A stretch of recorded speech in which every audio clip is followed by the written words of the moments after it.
In my last video, I shared with you popular winning decks in Asia within the OP07 metagame, and they were for the Anal, Gecko Moria, and Red Purple Law Leader. If you haven't watched that video, I'll include it at the end of this video, and I'll also link it in the description. In this video, I'll be sharing with you 3 more popular winning decks in Asia or in the OP07 metagame, and I also have 5 deck lists for each of these leaders. And as you can tell from the thumbnail and the background of these videos, the 3 decks that I'll be talking about today is Bonney, OP07 Rob Lucci, and Luffy from Starter Deck 13. The deck lists that I'll be showing are those that got first or second at local level events such as the unofficial shop tournaments, standard battle, and flagship events. Reason being is we don't have our big events until May this year. So without further ado, let's start with a new leader from OP07, Bonney. So Bonney is a really standard deck. It usually plays the Supernova and Luffy family cards. So right here we are looking at this deck list. It is playing 4 copies of 10-cost Don Quixote. So this Luffy pairs really well with Bonney's effect, Bonney allowing you to rest one of your opponent's character or leader when they attack. So there's a synergy there. And then you can see that this deck is also playing the 10-cost Zoro. 10-cost Zoro is really good, especially going up against decks that have no removal or have not as much removal, such as Anal or Yellow decks. And it's also good against the mirror match. From this deck, mostly all of the cards are staple, or I should say core cards, but tags, I would say Hody Jones and this Corazon is a tag card. Other than that, everything is a staple. So Corazon is played to essentially get you 2 free bodies in Cavendish and Jewelry Bonney on your 8 Dawn turn. Hody Jones is there to go for lethal. And Hawkins is a really good blocker, especially when it is currently in the removal format where everything just removes everything. Uruji is also good because it helps you to get back your 1 Dawn at the end of your turn. So you can use that Dawn to use your leader's effect. And then other than that, you're playing 4 BB5 Searcher for the Luffy family cards and Jewelry Bonney. So right now what I'm thinking is there are 2 versions of Bonney.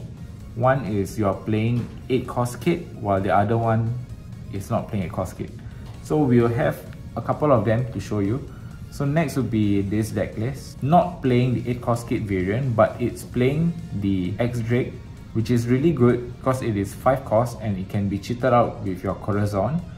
And this list is also playing the Hody Jones as well as more Hawkins. So other than that, everything else is the same.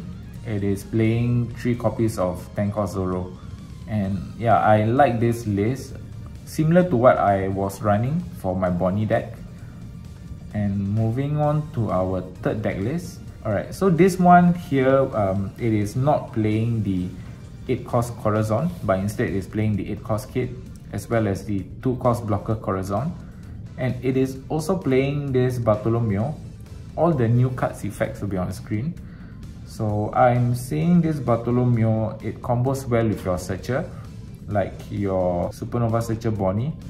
Oh, and I realized, yeah, this deck is not playing the Luffy family package, Streamline Supernova build, and also not playing the 5-cost Bonney. This deck, apparently it did well, so can give this deck a try. This is like the Yamato build where you just put up a lot of blockers and hide behind your 8-cost kit. So that is where your 4 copies of Hody Jones come in really clutch. So this is the 3rd deck list. The 4th deck list is playing the Supernova and Luffy family package. So you can see here, it's rather similar, but it's not playing the 8-cost kit.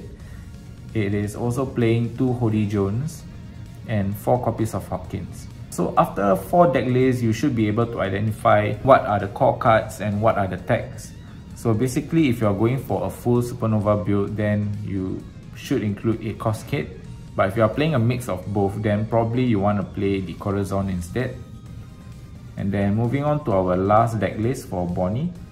So a blinged out deck, look really good. Yeah, so this is a flagship winner. Really similar to one of the deck that we shared earlier, where it was playing the X-Drake. So it is playing 3 copies of X-Drake, 4 Cavendish and 4 Bonnies, meaning there will be more targets for your 8-cost Corazon. And other than that, it's just staple cards, including the Uruji, 10-cost Luffy, and 3 copies of Zoro. Moving on to our next leader, we have another new leader from OP07, which is Rob Lucci. So let's have a look. And I believe most of the decks that I'll be sharing you later is not including the banned cards, which is Great Eruption. Okay, so here we have our first deck list. This event here, I forgot its name, but the effects is on screen. Basically, it's a replacement for the Great Eruption. A really standard black deck. I wouldn't say it's pure Rob Lucci, but it is playing the typical Rebecca, Hina, Lucci. Is there Hina here? Yeah, no Hina, but yeah, you get what I mean.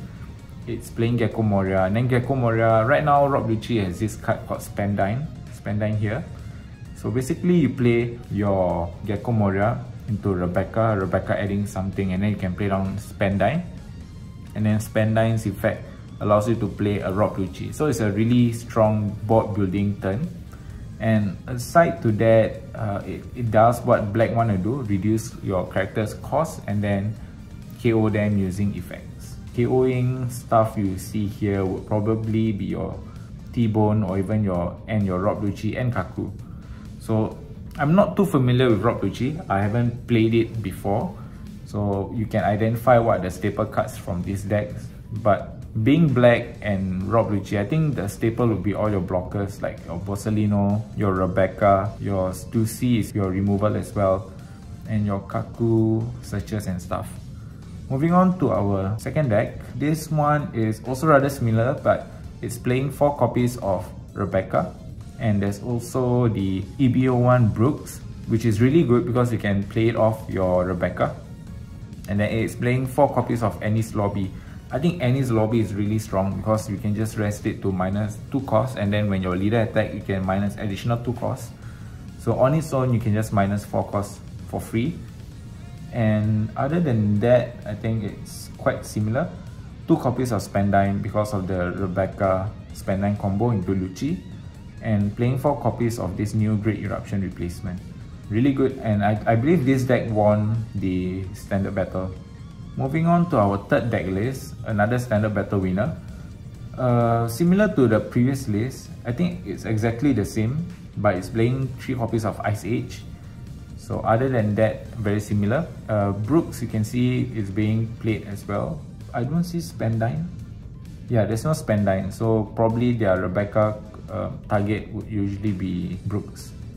And also not playing the Annie's Lobby stage. Moving on to our fourth deck list. This one won a unofficial tournament. Similar, yeah, this is similar to the previous list, but I see a tag card here, which is the 6 cost Brooks. Works really well with Leader's Effect and all the cost reduction. So you can get rid of cards like your opponent's Borsellino. And it's playing 3 copies of Stussy. And other than that, it's playing the Hattori Bird, which gives your Rob Lucci plus 2k for that turn, which is also a 2k counter. And on to our last deck list. Rob Lucci, 2 Stussy, 2 Spendine, and it's playing 4 copies of Annie's Lobby. And I think I'm starting to see the pattern here. If you are playing Annie's Lobby, then you don't play Ice Age. I think that's how it works. And it's playing 3 copies of Brooks as well, but no 3 cost Brooks. So something for you guys to try it out. Whether playing Brooks is good, not playing Spendine is good. Yeah, because I haven't tested or I haven't played Rob Lucci. Not really a fan of Rob Lucci character. Okay, so next we have our third leader, which is Black Yellow Luffy, which has been winning a lot of events in Asia, especially Japan. So the strategy of the deck is to basically go down to 0 life and then use your Leader's Effect to stack your life with 5 cost characters, which is the Sabo, Ace and Luffy, and then use their baby form to transform, and then you get plus 2k until your next turn. Black Yellow Luffy, the deck is really standard. I believe the only difference between each decks would be the number of Luffy or number of Sabo, or which Sabo you're using. So typically it's like this. You have 4 of these 5 cost Ace, then Sabo, and then Luffy. And your playmaker of the deck is Gecko Moria, being able to bring back 2 of your kits and then transforming them into the bigger forms, and then at the same time gaining 4k until your next turn. So really strong deck. And then moving on to our next deck. Yeah, as you can see, like I mentioned just now, the only difference would be your number of maybe the new Luffy. or even this event to search for your 5-cost Sabo, Ace and Luffy. Yeah, this deck won a flagship event. Yeah, so you have Makino, Flampe and Hiyori. These cards are used when your opponent tries to starve you or to put you at 2 life. So you just bring down your life to 0 on your own. So on to the third deck list. Again, similar. Yeah, basically everything is the same as the previous list.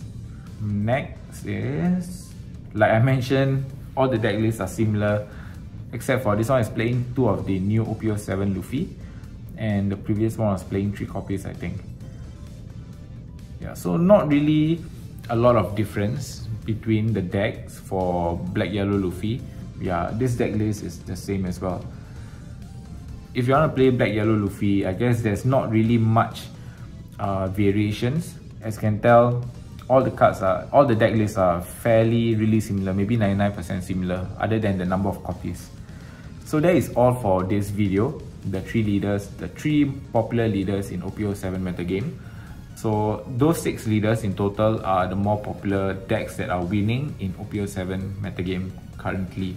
I'll be putting up one more video maybe next week on interesting decks in OP07, so do keep a lookout for that. And aside to that, thank you for watching. If you've enjoyed this video, give this video a thumbs up and do consider subscribing to the channel if you haven't. And also let me know in the comments what deck you're excited to play, and if you have any questions, you can just leave it in the comments below. You can also follow me on Twitter for more OP TCG content, and as always, thank you for watching. I'll see you in the next one.